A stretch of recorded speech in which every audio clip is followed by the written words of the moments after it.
Hello दोस्तों, स्वागत करता हूं आप सभी का आपके अपने परिवार दीक्षित एजुकेशन अड्डा पर। दोस्तों एक बार फिर हाजिर हो चुका हूं लेकर आप सभी के लिए मोस्ट इंपॉर्टेंट क्लास है।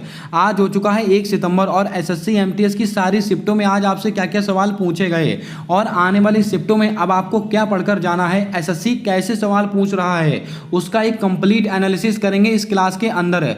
अगर आपका भविष्य में एग्जाम है तो इस क्लास को आप देख कर जाइएगा। 100% आपकी परीक्षा में आपको हूबहू सवाल देखने को मिलेंगे। दोस्तों हमसे पहला सवाल पूछा गया था कि वार्षिक वित्तीय विवरण का संबंध किस अनुच्छेद से है। अनुच्छेद 112, अनुच्छेद 266, अनुच्छेद 267, अनुच्छेद 108 है। आपको दोस्तों याद होगा केंद्रीय बजट इसको कहते हैं वार्षिक वित्तीय विवरण। और इसका उल्लेख कौन से दोस्तों आर्टिकल में किया गया? आर्टिकल नंबर 112 आपका सही जवाब होगा। अगर हम बात करें ऑप्शंस को लेकर तो आपको नोट करना है और अनुच्छेद 266 इसमें है संचित निधि का उल्लेख।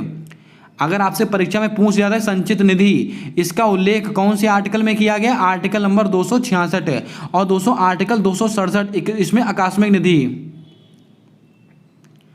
आकस्मिक निधि इसका उल्लेख कौन से आर्टिकल में किया गया? आर्टिकल नंबर 267 है। और इस आकस्मिक निधि का दोस्तों जो उपयोग है वो राष्ट्रपति के द्वारा किया जाता है, जो दोस्तों प्राकृतिक आपदाएं आती हैं उसके अंतर्गत है। अगर हम बात करें 108 मोस्ट इंपॉर्टेंट सवाल, संयुक्त बैठक। अगर आपसे क्वेश्चन पूछ जाता है संयुक्त बैठक का उल्लेख कौन से आर्टिकल में है? Article number 108 joint sitting. इसको दोस्तों बुलाता कौन है? राष्ट्रपति। और इसकी अध्यक्षता कौन करता है? लोकसभा अध्यक्ष। और इसमें उपराष्ट्रपति भाग नहीं लेता है। और एक सवाल मैं आपको और बताता हूं, अनुच्छेद नंबर 64 इसमें दोस्तों क्या लिखा हुआ है कि उपराष्ट्रपति राज्यसभा का पदेन सभापति होगा। इसको आप नोट करके रखिएगा। चलिए बढ़ते हैं नेक्स्ट क्वेश्चन की ओर। अगला क्वेश्चन पूछा गया कि नुआखाई महोत्सव किस राज्य में मनाया जाता है? तमिलनाडु, महाराष्ट्र, उड़ीसा, असम। सुबह वाली शिफ्ट का आप एनालिसिस उठाकर देखिए। सुबह वाली क्लास में बताया था, दूसरी शिफ्ट में सवाल आपसे पूछ लिया गया। नुआखाई, रज पर्व, धानु यात्रा, ये सब के सब कहाँ के हैं? ये सब के सब उड़ीसा के हैं। आपका ऑप्शन नंबर सी बिल्कुल सही जवाब होगा, इसको आप ध्यान में रखें। और एक सवाल मैंने सुबह वाली क्लास में आपको और बताया था, तमिलनाडु से दोस्तों बृहदेश्वर मंदिर, वो भी आपकी परीक्षा में पूछा गया सवाल है। बृहदेश्वर मंदिर दोस्तों कहां पर स्थित है? तमिलनाडु के तंजावुर में स्थित है। कहां पर? तंजावुर एक स्थान है, वहां पर स्थित है बृहदेश्वर मंदिर। और किसके द्वारा बनवाया गया था? चोल शासक के द्वारा बनवाया गया था। किसके द्वारा? चोल वंश के द्वारा बनवाया गया था। और चोल वंश में किसने बनवाया था? राजराज प्रथम ने बनवाया था। इतनी बातें आपको नोट कर लेनी है, अच्छे सवाल हैं। महाराष्ट्र तो दोस्तों आपको याद होगा लावणी और तमाशा, लावणी और तमाशा ये दोस्तों कहाँ के लोक नृत्य हैं? महाराष्ट्र के हैं। इसके अलावा महाराष्ट्र का एक दोस्तों समाज है सत्यशोधक समाज। इसकी स्थापना कब हुई थी? 1873 में हुई थी। किसने की थी? आपको याद होगा महात्मा ज्योतिबा फुले। इसको आप लिख के रखें, आने वाली शिफ्टों के लिए मोस्ट इंपॉर्टेंट सवाल है। असम से दोस्तों मैंने आपको अभी बता दिया है, तो कामाख्या माता मंदिर और दोस्तों यहाँ पर अंबुबाची का मेला, इसको आप नोट करके रखें। चलिए बढ़ते हैं अगले क्वेश्चन की ओर। अगला क्वेश्चन पूछ लिया गया है कि यामिनी कृष्णमूर्ति का संबंध किस शास्त्रीय नृत्य से है? सुबह वाली क्लास उठा के देखिए, यह सवाल भी मैंने आपको बताया था, हूबहू आपसे पूछा गया है। भरतनाट्यम, कथकली, मोहिनीअट्टम, कुचिपुड़ी। दोस्तों आपको याद रखना है कि यामिनी कृष्णमूर्ति इनका संबंध किससे है? भरतनाट्यम। बिल्कुल आपका राइट आंसर होगा, इसको भी आप नोट करके रखें। अगर दोस्तों आपसे पूछ लिया जाए दोस्तों मोहिनीअट्टम, इनका कल्याणी अम्मा का संबंध किससे है? मोहिनी अट्टम से है। इसको भी आपको नोट करके रखना है, अति महत्वपूर्ण सवाल है। जल्दी से बताएं, कनक रेले इनका संबंध किससे है? जल्दी से इसका जवाब आपको कमेंट करके बताना है। दोस्तों मैंने दोस्तों जो महत्वपूर्ण लोक नृत्य और महत्वपूर्ण शास्त्रीय नृत्य और इनसे संबंधित दोस्तों जो महत्वपूर्ण कलाकार हैं, इसकी एक बहुत ही इंपॉर्टेंट वीडियो बना के रखी हुई है। वो दोस्तों मैं यहाँ पर आज एंड स्क्रीन पर लगाने वाला हूँ। उन 2 क्लासेस को आप देख कर जाइएगा। आपको हर शिफ्ट में यहाँ से सवाल आपको देखने को मिलेगा। आइए चलते हैं अगले क्वेश्चन की ओर। अगला क्वेश्चन हमसे पूछा गया कि अनुच्छेद 29 और 30 का संबंध किससे है? सांस्कृतिक और शैक्षिक अधिकार से, पोषण संबंधी अधिकार से, निःशुल्क विधिक सहायता या अंतरराष्ट्रीय शांति। आपको दोस्तों नोट करके रखना है अनुच्छेद 29 और 30, इसमें किसका उल्लेख किया गया है? दोस्तों जो अनुसूचित जनजाति लोग होते हैं उनके लिए सांस्कृतिक और शैक्षिक अधिकार, इसका उल्लेख है। आपको ऑप्शन नंबर ए बिल्कुल राइट आंसर हो जाएगा, इसको भी आप नोट करके रखें। अब हम बात करते हैं ऑप्शंस को लेकर। पोषण संबंधी अधिकार कौन सी आर्टिकल में है? Article number 47। इनको आप नोट करके रखिएगा, आने वाली शिफ्टों में आपको नंबर दिलाएंगे सारे सवाल है। निःशुल्क विधिक सहायता आर्टिकल नंबर 39A, निःशुल्क विधिक सहायता, और ये दोस्तों किसके द्वारा दी जाती है? तो आपको याद होगा राज्य सरकार के द्वारा दी जाती है। अगर हम बात करें अंतरराष्ट्रीय शांति, अनुच्छेद 51, मोस्ट इंपॉर्टेंट सवाल है। और दोस्तों 51A इसमें क्या है? मौलिक कर्तव्य, इसको भी आप नोट करके रखें। कमेंट करके बताएं दोस्तों किस संविधान संशोधन के द्वारा हमारे संविधान में 10 मौलिक कर्तव्यों को जोड़ा गया? इसका जवाब आपको कमेंट कर देना है। चलिए बढ़ते हैं नेक्स्ट क्वेश्चन की ओर। अगला क्वेश्चन हमसे पूछा गया कि वर्ष 2011 का क्रिकेट वर्ल्ड कप कहां पर आयोजित हुआ? भारत, श्रीलंका, बांग्लादेश, ऑस्ट्रेलिया। तो आपको नोट करना है 2011 का जो क्रिकेट वर्ल्ड कप हुआ था वो दोस्तों अपने भारत देश में आयोजित हुआ था। भारत देश में दोस्तों कहां पर? नई दिल्ली में। कहां पर हुआ था दोस्तों? माफ कीजिएगा, मुंबई में। कहां पर हुआ था? मुंबई में। और दोस्तों वानखेड़े स्टेडियम में हुआ था, वानखेड़े स्टेडियम में हुआ था। इनमें से दोस्तों सवाल आज आपकी परीक्षा में पूछे गए सवाल हैं, इनको आप लिखते चलें। अब दोस्तों किसको हराया था? श्रीलंका को हराया था भारत ने। इसको भी आप थोड़ा याद कर लें, अच्छा सवाल है दोस्तों। कमेंट करके बताएं। अंडर 19 महिला फीफा वर्ल्ड कप 2023 इसका आयोजन कहां हुआ था? आप याद कीजिएगा, दक्षिण अफ्रीका में हुआ था। कौन जीता था? भारत जीता था। किसको हराया था? इंग्लैंड को हराया था। अगर आपने हमारी स्पोर्ट वाली क्लास ना देखी हो तो दोस्तों उसको मैंने कल ही अपलोड किया है अपने चैनल पर। स्पोर्ट्स संबंधित जितने भी महत्वपूर्ण सवाल बन सकते हैं 2023 में, उस क्लास को आप देखकर जाइएगा। आपको क्लास देखकर जानी है, मोस्ट इंपॉर्टेंट क्लास है। आइए चलते हैं अगले सवाल की ओर। दोस्तों आपके लिए लेकर आया हूं बहुत ही महत्वपूर्ण जानकारी। जी हां दोस्तों, अगर आपका एसएससी एमटीएस का एग्जाम है, अब आप देर मत कीजिएगा। आपके लिए लेकर आया हूं ब्रह्मास्त्र वाले ई नोट्स। अगर आप केवल जीके जीएस के नोट्स लेते हैं तो आपको दोस्तों उसके अंदर history, polity, geography, science, economics, विविध, स्टैटिक, जीके, ये सारे पोर्शन दोस्तों आपको मिलने वाले हैं। यानी कि दोस्तों जो टीसीएस के द्वारा पूछे गए सवाल हैं, सारे सवाल आपको वहां पर मिल जाएंगे। और मात्र 133 पेज की पीडीएफ है जो दोस्तों आपको कम से कम 225 में से 15 से 20 सवाल आपको सही करके देने वाली है। और इसका जो प्राइस है मात्र 260 रुपीज रखा गया, बहुत ही अफोर्डेबल प्राइस में। अगर आप दोस्तों करंट अफेयर के नोट्स लेना चाहते हैं तो दोस्तों आपको केवल 60 रुपीज में दिए जा रहे हैं करंट अफेयर्स के नोट्स। और दोस्तों इसके अंदर आपको जनवरी से लेकर जुलाई तक का पूरा मैटर मिलने वाला है।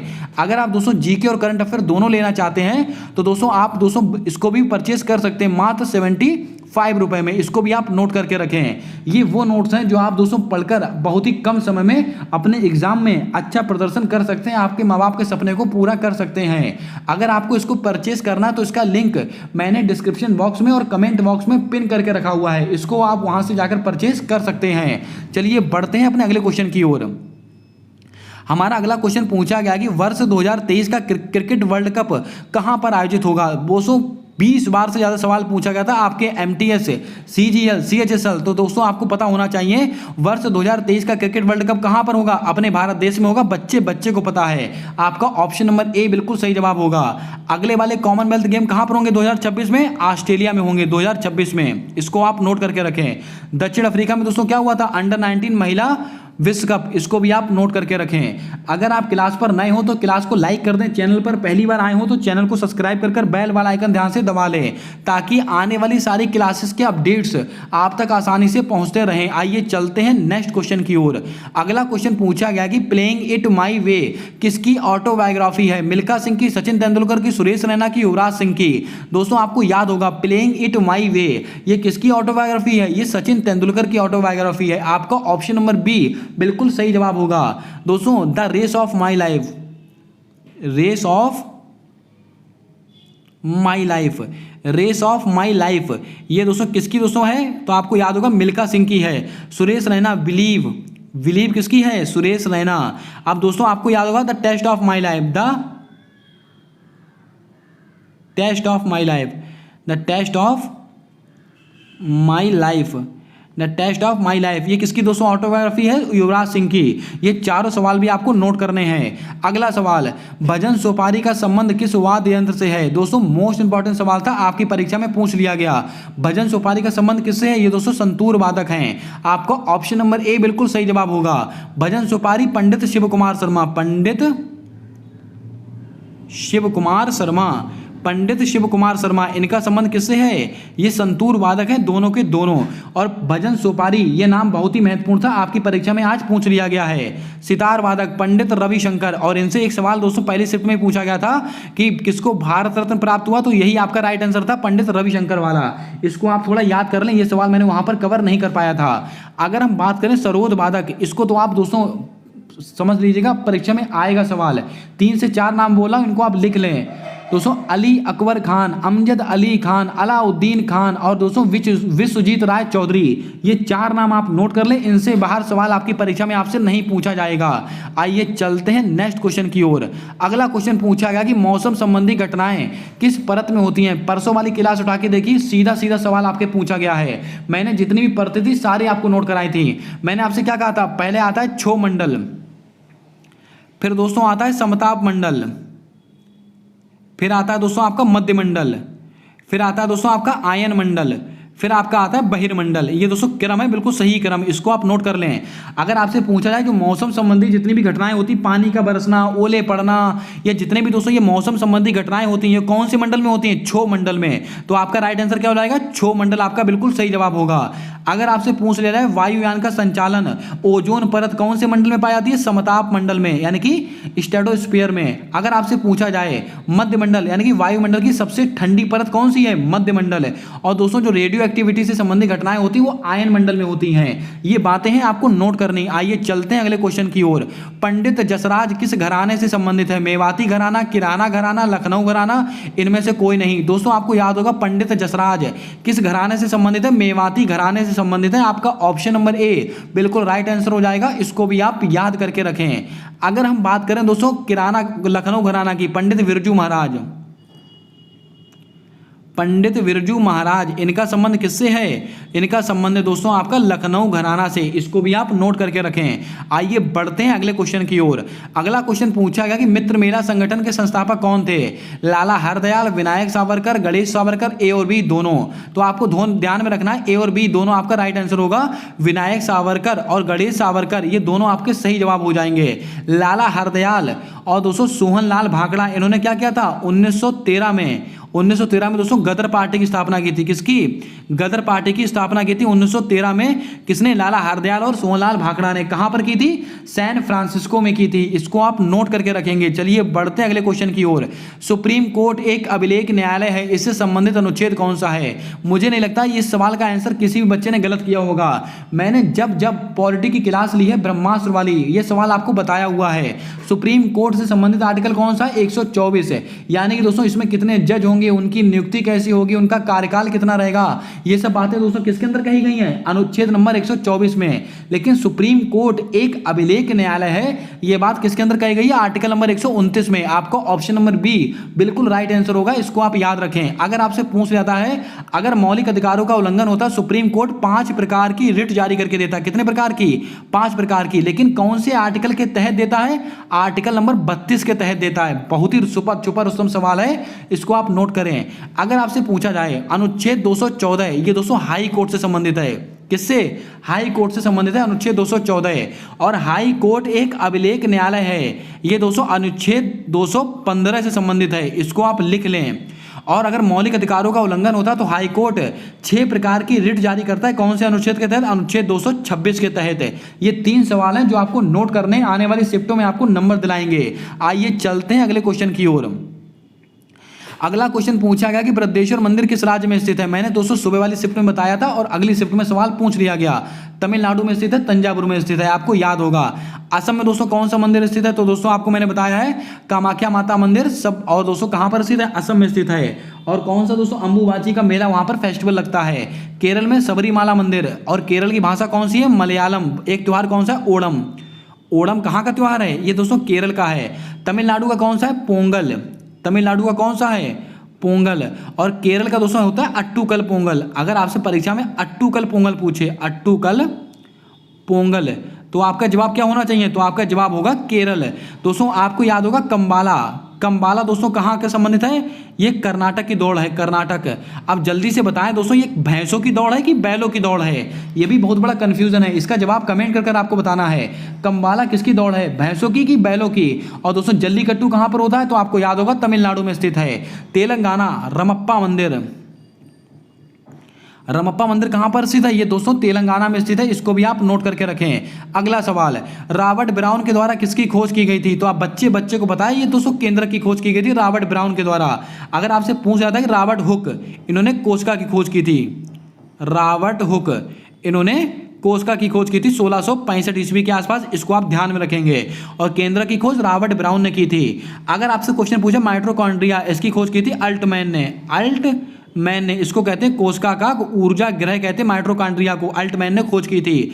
विटामिन की खोज किसने की थी? फंक, एक फंक नामक वैज्ञानिक है, इन्होंने विटामिन की खोज की थी। अगला सवाल, अगला क्वेश्चन पूछा गया कि द रेड अर्थ, रेड और ऑफ पोरिंग के लेखक कौन है?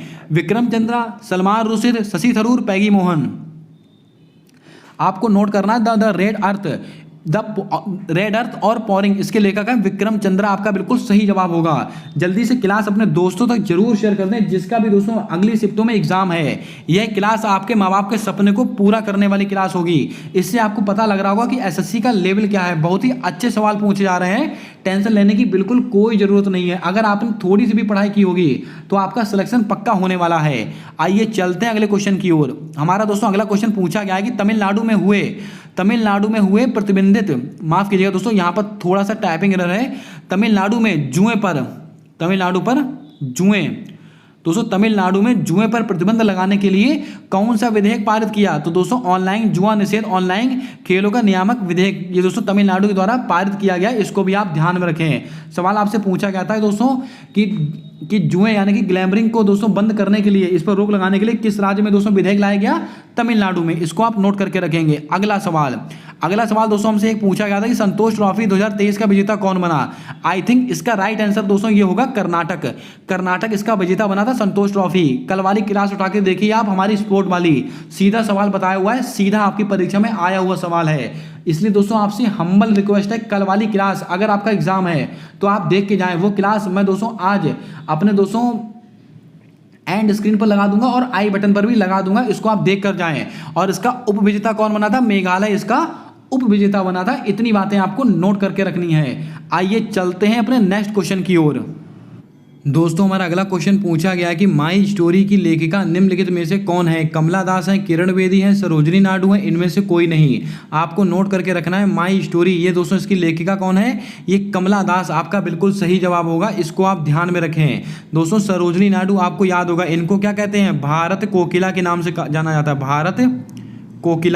भारत कोकिला के नाम से किसको जाना जाता है? सरोजनी नायडू को जाना जाता है। आपको दोस्तों याद होगा कांग्रेस की पहली भारतीय महिला अध्यक्ष कौन थी? सरोजनी नायडू।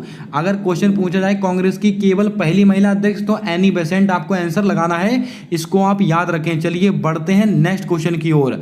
अगला क्वेश्चन दोस्तों हमसे पूछा गया था, ये सुबह वाली शिफ्ट का सवाल है, पंडित रविशंकर को भारत रत्न कब दिया गया? आपको दोस्तों नोट करके रखना है, पंडित रविशंकर को भारत रत्न कब दिया गया था? 1999 में दिया गया था। आपका ऑप्शन नंबर बी बिल्कुल सही जवाब होगा, इसको आप ध्यान में रखें। अगर आपसे सवाल बनता है दोस्तों 2001 लता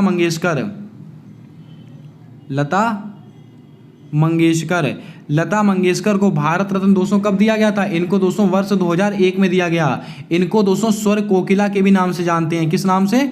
स्वर कोकिला के भी नाम से जानते हैं, इसको भी आपको नोट कर लेना है।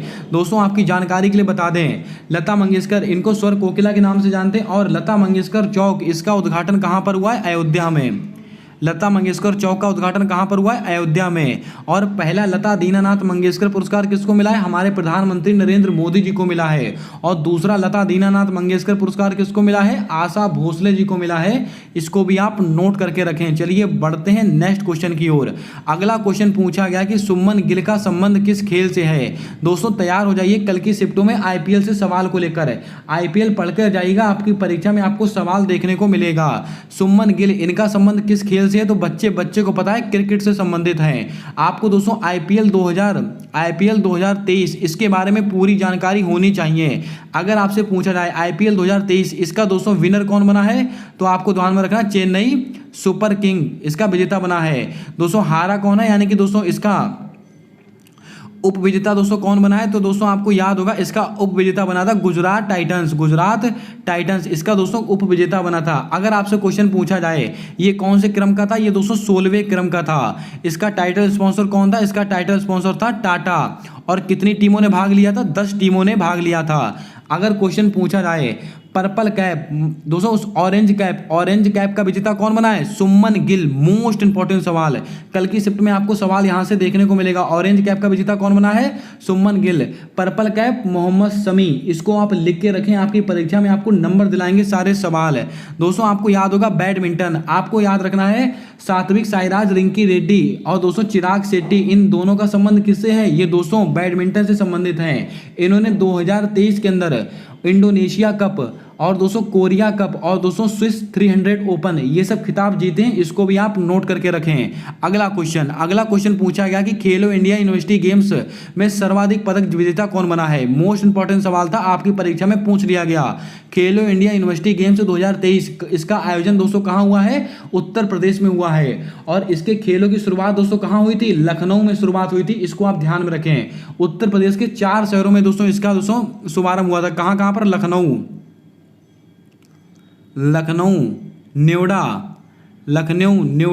वाराणसी, लखनऊ, न्योडा, वाराणसी और दोस्तों एक है गोरखपुर। ये खेलो इंडिया यूनिवर्सिटी गेम्स दोस्तों इतनी जगह पर हुए हैं, ये उत्तर प्रदेश के 4 शहरों में। इनको आप याद करके रखें, कोई सा भी सवाल आपसे यहाँ से बन सकता है। और खेलो इंडिया यूनिवर्सिटी गेम्स इसमें दोस्तों सबसे ज़्यादा पदक कौन जीता है, पंजाब यूनिवर्सिटी ने जीते हैं। आपका ऑप्शन नंबर ए बिल्कुल सही जवाब होगा, इसको आप ध्यान में रखें। अब दोस्तों आपको याद आ रहा होगा खेलो इंडिया यूथ गेम, इसका आयोजन कहाँ हुआ था, मध्य प्रदेश में। पहले स्थान पर कौन था, महाराष्ट्र, दूसरे स्थान पर हरियाणा, तीसरे स्थान पर दोस्तों आपको याद होगा स्वयं होस्ट कंट्री मध्य प्रदेश था। इसको आप नोट करके रखें। अगला क्वेश्चन पूछा गया कि आईपीएल 2023 का फाइनल मैच कहां खेला गया। तो मैंने आपसे बताया कि आईपीएल को पढ़कर जाएं, आपकी परीक्षा में आपको नंबर दिलाएंगे सवाल। आईपीएल 2023 इसका फाइनल मैच कहां खेला गया था, आपको याद होगा नरेंद्र मोदी स्टेडियम में खेला गया था, अहमदाबाद में स्थित है। आपके ऑप्शन में अगर नरेंद्र मोदी स्टेडियम देके रखा है तो वो आपका राइट आंसर होगा, अहमदाबाद देके रखा है तो वो आपका बिल्कुल सही जवाब हो जाएगा। जल्दी से क्लास को लाइक कर दें, चैनल पर नए हो तो चैनल को सब्सक्राइब कर बेल वाला आइकन ध्यान से दबा लें, ताकि आने वाली क्लासेस के अपडेट्स आप तक आसानी से पहुंचते रहें। और बहुत ही महत्वपूर्ण जानकारी, जिस किसी बच्चे का दोस्तों आने वाली शिफ्टों में एग्जाम है, मैं आपको यहां पर आज एक नंबर प्रोवाइड कर रहा हूं। ये दोस्तों व्हाट्सएप नंबर है, केवल बिजनेस के लिए बनाया गया है। आप केवल दोस्तों इस पर क्वेश्चन ही सेंड कीजिएगा, कॉल मत कीजिएगा। आप नंबर नोट कर लें 81 265 07 143 है, ये दोस्तों नंबर है। इस पर आप क्या कर सकते हैं, अपने जो भी क्वेश्चन आपकी परीक्षाओं में पूछे जा रहे हैं, जो भी शिफ्ट में, आप अपना नाम और दोस्तों क्वेश्चन वहां पर लिख के भेज सकते हैं। दोस्तों जब भी वीडियो यहां पर शो की जाएगी तो आपका नाम दोस्तों बताया जाएगा कि आपके द्वारा ये क्वेश्चन सेंड किए गए। आपका बहुत बहुत धन्यवाद। आप दोस्तों इस पर अपने क्वेश्चन सेंड कर सकते हैं। बस इस नंबर पर आप कॉल मत कीजिएगा, केवल दोस्तों इस पर क्वेश्चन सेंड कीजिएगा व्हाट्सएप पर। आइए चलते हैं अगले क्वेश्चन की ओर। हमारा अगला क्वेश्चन है, नौजवान भारत सभा की स्थापना किसके द्वारा की गई। तो मुझे नहीं लगता इस सवाल का आंसर किसी बच्चे ने ना दिया हो, तो भगत सिंह आपका बिल्कुल सही जवाब होगा, इसको आप ध्यान में रखें। दोस्तों सुखदेव, राजगुरु और भगत सिंह, इनको दोस्तों फांसी कब हुई थी, तो आपको याद होगा 23 मार्च 1931 को इनको फांसी हुई थी। और दोस्तों बटुकेश्वर दत्त और भगत सिंह ने दोस्तों कब, 8 अप्रैल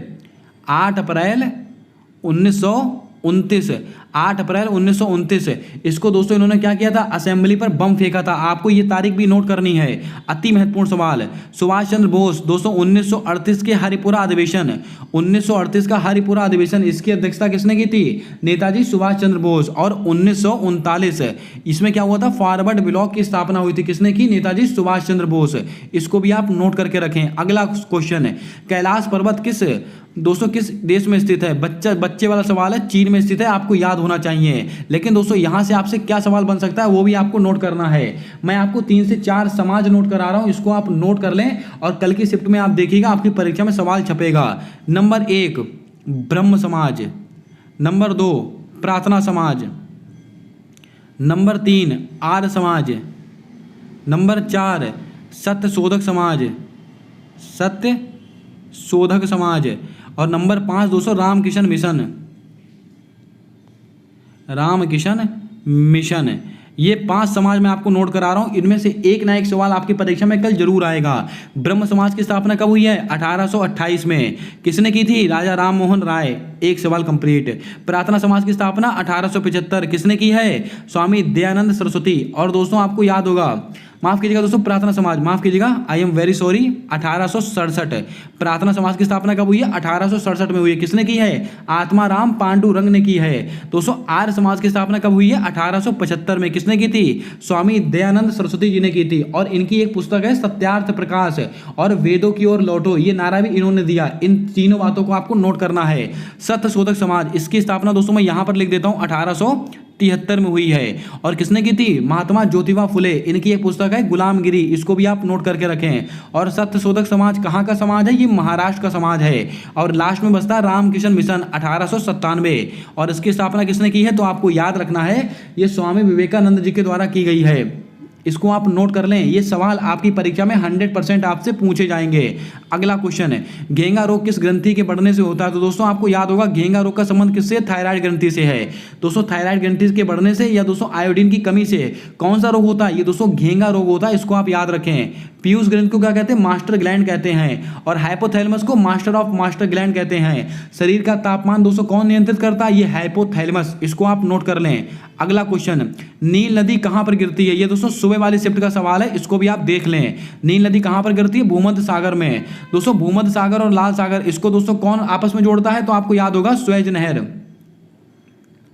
स्वेज नहर, इसको भी आप नोट करके रखें। अब दोस्तों स्वेज नहर, आपको दोस्तों एक चीज याद होगी, मिस्र से आपको क्या सवाल बन सकता है?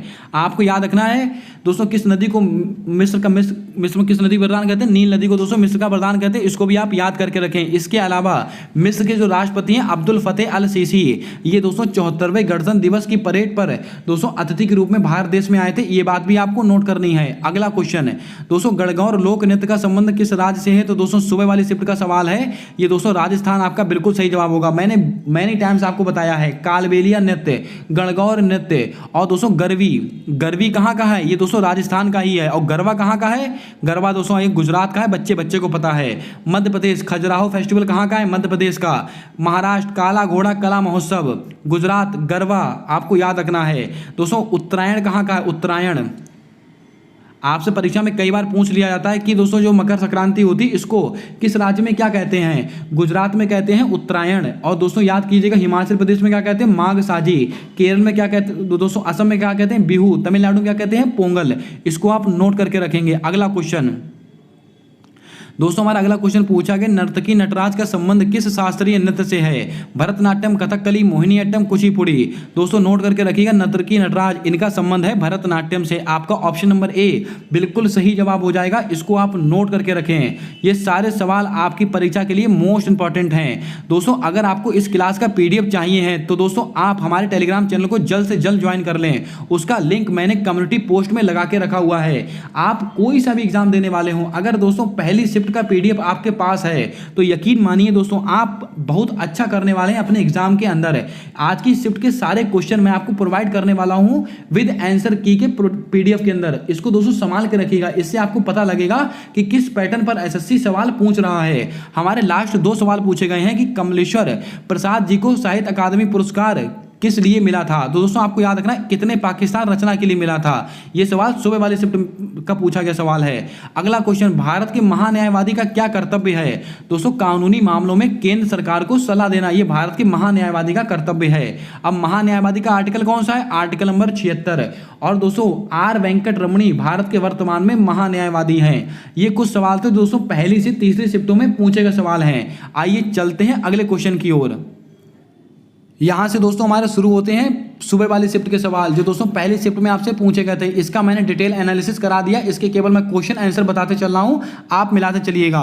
समान नागरिक संहिता से संबंधित अनुच्छेद कौन सा है? तो मैंने दोस्तों आपको सुबह ही बता दिया था, आर्टिकल नंबर 44 आपका बिल्कुल सही जवाब होगा। अगर आपको इसका डिटेल एनालिसिस दोस्तों देखना है तो सुबह वाली क्लास आप देख सकते हैं, उसमें दोस्तों मैंने विद एक्स्ट्रा फैक्ट के साथ सारा डिटेल आपको बताया हुआ है। अगला सवाल, यक्षगान दोस्तों नृत्य शैली कहाँ की है? तो मैंने आपको सुबह ही बताया था, ये दोस्तों कर्नाटक की है। आपका ऑप्शन नंबर सी बिल्कुल सही जवाब होगा। अगला क्वेश्चन है, सीएजी के कर्तव्य और शक्तियों का अनुच्छेद कौन सा अनुच्छेद है? ये सवाल आपसे पूछा गया था, तो आपको दोस्तों याद होगा comptroller auditor general of India, इनके कर्तव्य और शक्तियों का उल्लेख कौन से अनुच्छेद में? अनुच्छेद 149 में है। अगला क्वेश्चन दोस्तों पूछा गया था कि भीतरगांव के मंदिर किस राज्य में स्थित है? तो मैंने आपको बताया था ये दोस्तों उत्तर प्रदेश में स्थित है। उत्तर प्रदेश में भी दोस्तों कहां पर? कानपुर में स्थित हैं। इसको आप नोट कर लें, सवाल महत्वपूर्ण है। और यहीं पे मैंने दोस्तों आपको बताया था बृहदेश्वर मंदिर, जो कि दोस्तों अगली शिफ्ट में पूछा गया सवाल था। अगला क्वेश्चन है, शोभना नारायण का संबंध किससे है? तो दोस्तों हमने आपको बताया था शोभना नारायण है, इनका संबंध दोस्तों मैंने आपको बताया था ये कथक से है। आपका ऑप्शन नंबर ए बिल्कुल सही जवाब होगा, इसको आप ध्यान में रखें।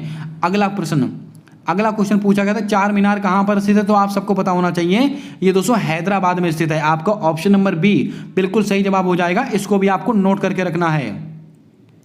मैंड्रिन भाषा किस देश में सर्वाधिक बोली जाती है? तो दोस्तों आपको याद होगा ये दोस्तों चीन की भाषा है। मैंड्रिन कहाँ की भाषा है? चीन की भाषा है। और सर्वाधिक भाषा दोस्तों सर्वाधिक भाषा कहाँ पर बोली जाती है? पापुआ न्यू गिनी में। अगर आपको दोस्तों याद होगा हमारी राष्ट्रीय भाषा का उल्लेख दोस्तों हमारी राष्ट्रीय भाषा की रक्षा का उल्लेख दोस्तों कौन से आर्टिकल में? Article number 351। इसको आप लिख के रखें, परीक्षा में आ सकता है। देखिए हमारी जो राजकीय भाषा हिंदी है और देवनागरी लिपि है, आर्टिकल नंबर 343। ये दोनों सवाल अलग अलग सवाल हैं, इसको आप ध्यान में रखें। अगला क्वेश्चन है, ब्रह्मपुत्र नदी को सांगपो कहाँ पर कहते हैं? तो बच्चे को पता है, तिब्बत में कहते हैं। आपका ऑप्शन नंबर बी बिल्कुल सही आंसर होगा। अगला क्वेश्चन है, अनुच्छेद 25 से 28 के बीच में किसका उल्लेख है? तो दोस्तों हमने बताया था आपको धार्मिक स्वतंत्रता का अधिकार, यानी कि अंतःकरण की स्वतंत्रता, आर्टिकल 25 से 28 के बीच में। अगला क्वेश्चन है, साहित्य के क्षेत्र में नोबेल पुरस्कार किसको मिला है? तो हमने डिस्कस किया था दोस्तों एनी अर्नोक्स को मिला है। आपका ऑप्शन नंबर ए बिल्कुल सही जवाब होगा, इसको भी आप याद रखें। माफ कीजिएगा। और दोस्तों आपको मैंने बताया था बर्टोजी, मेंडल, शार्पलेस, इनको क्या मिला है? इनको रसायन का मिला है, रसायन को मिला है, इसको आप ध्यान में रखें। आइए बढ़ते हैं अगले क्वेश्चन की ओर। Cracking the mode of my journey to Bollywood किसकी आत्मकथा है? दोस्तों हमने आपको बताया था ये आयुष्मान खुराना की आत्मकथा है, ये आपको मैं बता चुका हूं। अगला क्वेश्चन है, विराट कोहली ने T20 2022 में कितने रन बनाए थे? दोस्तों इसका आंसर कंफर्मेशन नहीं हो पा रहा है, इसका आंसर आप कमेंट करके बताएंगे। कुछ बच्चे दोस्तों इसका आंसर 800 दे रहे हैं, कुछ बच्चे और बता रहे हैं। जल्दी से कंफर्म करें इसका आंसर क्या होने वाला है। अगला क्वेश्चन, वर्ष 1947 में पहली बार पंडित जवाहरलाल नेहरू जी ने तिरंगा कहाँ फहराया था? दोस्तों ये इंडिया गेट पे फहराया था। आपके ऑप्शन में आई थिंक ये दिया हुआ था कि नहीं, इसका भी कंफर्मेशन नहीं हो पाया है, इसको आप चेक कर लेंगे। अगला क्वेश्चन है, स्वर्णिम चतुर्भुज योजना आपसे पूछी गई थी, तो दोस्तों आपको याद होगा स्वर्णिम चतुर्भुज योजना का संबंध किससे है? ये देश के 4 बड़े महानगरों दिल्ली, मुंबई, कोलकाता, चेन्नई को 4-6 लेन से जोड़ने वाले राजमार्गों को नेटवर्क जोड़ने वाली एक योजना है, इसको आप याद रखें। ये सवाल थे जो आज की सारी शिफ्टों में आपसे पूछे गए। अगर दोस्तों आपको क्लास पसंद आई है तो क्लास को लाइक कर दें, चैनल पर नए हो तो चैनल को सब्सक्राइब कर बेल वाला आइकन ध्यान से दबा लें, ताकि आने वाली क्लासेस के अपडेट्स आप तक आसानी से पहुंचते रहें। अगर दोस्तों इसका PDF आपको चाहिए है तो आप हमारे टेलीग्राम चैनल को ज्वाइन कर सकते हैं, उसका लिंक मैंने अपने कम्युनिटी पोस्ट में पोस्ट करके रखा हुआ है, इसको आप ज्वाइन कर लें। और जिन ई-नोट्स के बारे में मैंने आज आपको बताया है उसको परचेज कर रख लें, आने वाली शिफ्टों के लिए ब्रह्मास्त्र का काम करेंगे। मिलते हैं आने वाली अगली क्लास के अंदर, तब तक के लिए जय हिंद, जय भारत। दोस्तों अपना सपोर्ट, अपना प्रेम हमारे YouTube चैनल के साथ हमेशा यूं ही बनाकर रखिएगा।